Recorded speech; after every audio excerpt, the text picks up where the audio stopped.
అందరికీ నమస్కారాలు.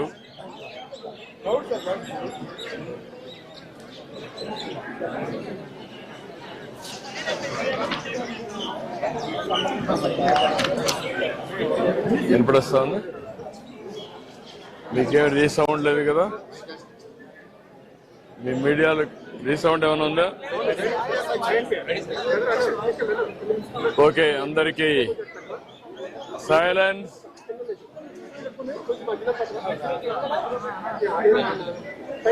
నిశ్శబ్దంగా ఉండాలయా. నమస్కారాలు.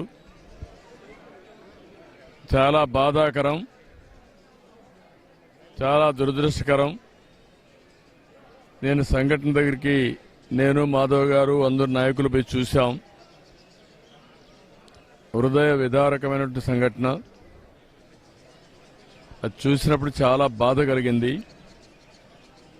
ఈ సంఘటన మొత్తం కలిసి ఇప్పటికి 20 మంది చనిపోయే పరిస్థితికి వచ్చారు. 9 మంది హాస్పిటల్లో చేరి క్రిటికల్గా ఉన్నారు. 2 సేఫ్గా ఉన్నారు. మొత్తం కలిసి 31 మంది. ఇందులో చాలా మంది వీకర్ సెక్షన్స్ ఎక్కువ ఉన్నారు. అందులో కూడా ఎస్సీలు అయితే దగ్గర 12 మంది ఎస్సీలు ఉన్నారు. ఒక 9 మంది మహిళలు ఉన్నారు. ఇప్పుడు వాళ్ళని లోపల కూడా పరామర్శించాం.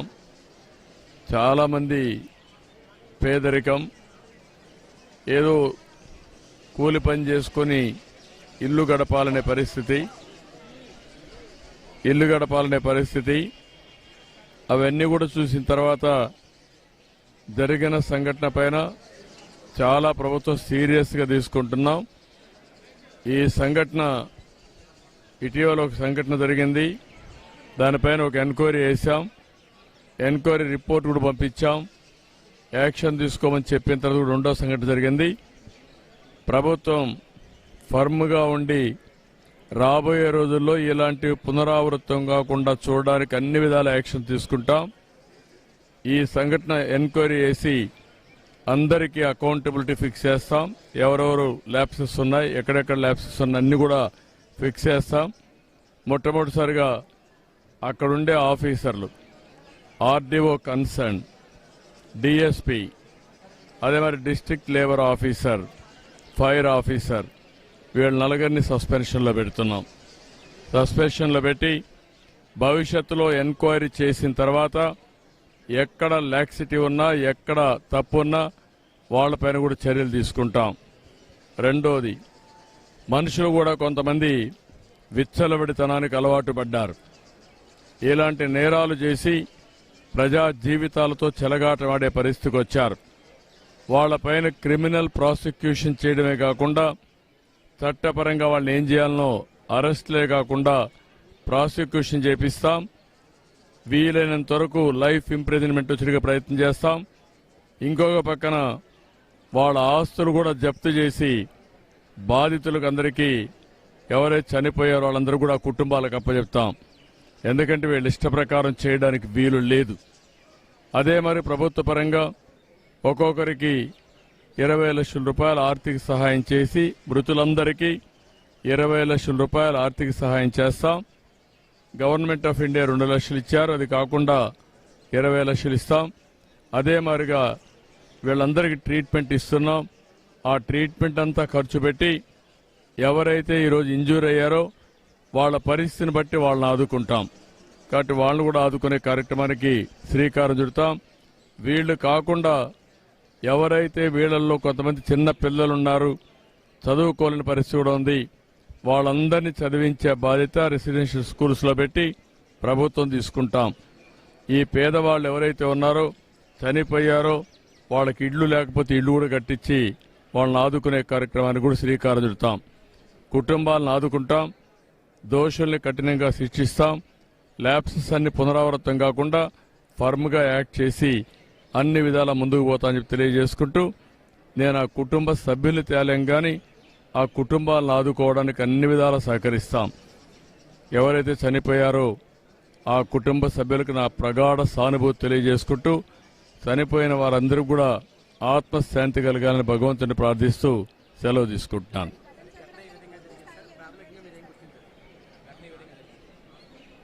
ప్రాథమికంగా నాకు అనిపించింది, ఎవరైతే ఆపరేటర్ ఉన్నాడో ఇక్కడ ఇవన్నీ చేశాడో వాళ్ళకు ఆర్డర్స్ రావడం, ఆర్డర్స్ వచ్చినప్పుడు మనుషులు తీసుకొచ్చి చేయడం, సరైన ప్రికాషన్స్ తీసుకోలేదు. ప్రివెంటివ్ మెజర్స్ ఏమైతే తీసుకోవాలనో, ఇది ఎక్స్ప్లోజివ్ మెటీరియల్, అలాంటి మెటీరియల్ ఉన్నప్పుడు అన్ని జాగ్రత్తలు తీసుకోవాల్సింది. ఆ జాగ్రత్తల్లో ఫెయిల్ అయ్యారనేది నా ప్రైమరీ అసెస్మెంట్. రేపు టెక్నికల్గా అవన్నీ చూస్తే మనకు ఒక ఐడియా వస్తుంది. ఎక్స్ప్లోజివ్ మెటీరియల్ ఎంత ప్రొక్యూర్ చేశారు, ఎక్కడెక్కడ చేశారు, మన వాళ్ళు సూపర్వైజ్ చేసినప్పుడు ఎందుకు ఇలాంటివన్నీ కూడా గట్టిగా వార్నింగ్ ఇవ్వలేకపోయారు, అవన్నీ బయట వస్తాయి. అప్పుడు యాక్షన్ తీసుకుంటాం.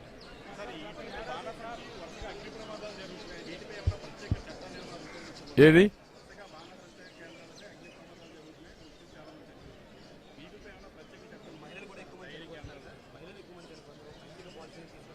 దీని మీద ఎలాంటి ఇవి తప్పకుండా ఎన్నున్నాయో రెగ్యులేట్ చేస్తాం.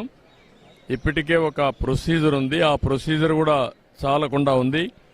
నేను లాస్ట్ టైం చెప్పాం, వీలైతే ఈ ప్రాంతాలంతా కూడా సీసీటీవీ కెమెరాలు కూడా పెట్టి ఆ సీసీటీవీ కెమెరాలని కంట్రోల్ రూమ్కి ఇచ్చి మానిటర్ చేయాలి కూడా అనుకున్నాం. దీన్ని మళ్ళా ఒక ఎస్ఓపి అంతా చూస్తాను. చూసిన తర్వాత పగడ్బందీగా ఏం చేయాలో చేసి మళ్ళీ ఎక్కడ కూడా ఎవరైనా చేయాలంటే మాత్రం స్ట్రిక్ట్ కంట్రోల్లో రెగ్యులేషన్స్ పెట్టి చేపిస్తాం. అందరినీ, ఒకరిని కాదు, ఎవరైనా సరే పర్మిషన్ లేకుండా చేస్తే ఇప్పుడు నేను ఏ చర్యలు తీసుకుంటున్నానో ఆస్తులు కూడా కాన్ఫిస్కేట్ చేస్తానని చెప్పాను. ఎవరు కూడా ఆటలాడడానికి వీలు లేదు.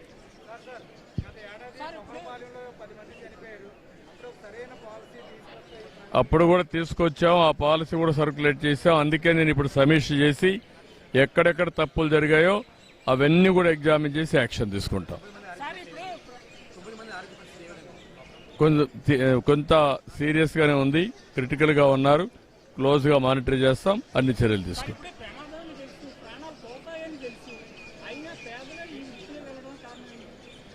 అంటే మనం గుర్తుపెట్టుకోవాల్సింది, ఇక్కడ వాళ్ళు over a period of time అలవాటయ్యారు. ఇప్పుడు నేను అక్కడ మాట్లాడాను, కొంతమంది పిల్లలు చెప్తున్నారు మాకు ఊహ వచ్చినప్పటి నుంచి ఈ పనే చేస్తున్నారని.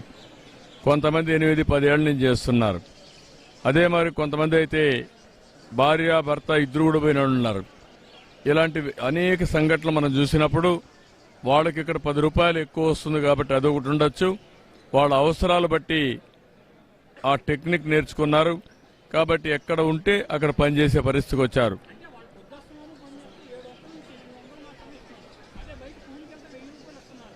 అంటే నువ్వు అంటున్నావు కానీ వాళ్ళకి ఆ పని దొరకలేదు, ఈ పని దొరికింది అంటున్నారు. అదే మనం 700 రూపాయలు ఎక్కువ అనేది వాళ్ళ ఉద్దేశం. మాకు ఆ 700 అక్కడ వస్తుంది, అదే నరేగాకపోతే 300 వస్తుంది. ఉపాధి లేకుండా చెప్పారు. ఇప్పుడు ఏంటంటే వ్యవసాయంలో పనులు లేవు అనేది ఒకటి, వాళ్ళేమంటారా రైతులు మాకు కూలీలు దొరకడం లేదని వాళ్ళది. ఈ రెండు అందుకే నరేగా కింద 125 రోజులు మన పని కల్పిస్తున్నాం. అదే మరి అనేక విధాలుగా అనేక యాక్టివిటీస్ని ఎక్కడెక్కడ పెట్టాలో అవన్నీ పెడుతున్నాం. ఇంకా ఇవన్నీ వాచ్ చేస్తాం. ఎంప్లాయ్మెంట్ ఇప్పుడు గవర్నమెంట్ ఇవ్వాల్సిన సబ్సిడీస్ అన్ని ఇస్తున్నాం. మీరే సూపర్ 6 కానీ అన్ని కుటుంబాలకు ఆదుకునే కార్యక్రమం ఉంది. ఇది కూడా ఏ విధంగా ఉపాధి కల్పిస్తాం. లేదు, ఇంకా దొరకలేదు. We're in search.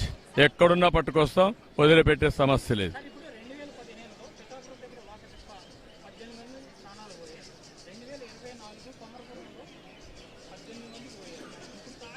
18 మంది ఎక్కడ పోయారు? ఇక్కడ 8 అయ్యా. ఊరికే ఏదంటే మాట్లాడతావు, నువ్వు కనుక్కొని వచ్చి మాట్లాడు. ఊరికే ప్యానిక్ ఏనయ్యా, నేను చాలా స్పష్టంగా ఉన్నా.